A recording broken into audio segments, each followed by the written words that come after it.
আমার মাঝে মাঝে মনে হয় যে আমার মা যদি আবার একটা নতুন জীবন পায়, যদি সব কিছু প্রথম থেকে শুরু করতে পারতো বা পারে, তাহলে হয়তো ওই জীবনে মা নিজেকেই বেছে নিত। হয়তো এত স্যাক্রিফাইস, এত কম্প্রোমাইজ কিছুই করতো না, শুধু নিজের জন্যই ভাবতো। আমি কেন বলছি এই কথাগুলো? কারণ আমি সচরাচর মাকে বলতে শুনি যে জীবনে আমি কিছুই করতে পারিনি। সেটাই তো, একটা মানুষ সারা জীবন স্যাক্রিফাইস করতে করতে নিজের কোনটা ভালো লাগা, কোনটা মন্দ লাগা, সব কিছু, নিজের স্বপ্ন, সব কিছুই ভুলে যায়।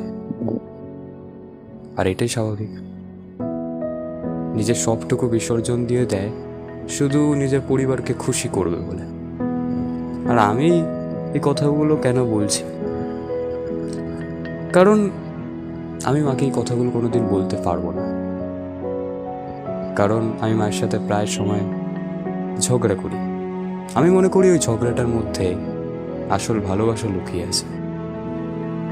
তাই আমি একটু বলতে পারো সবার থেকে অন্যরকম।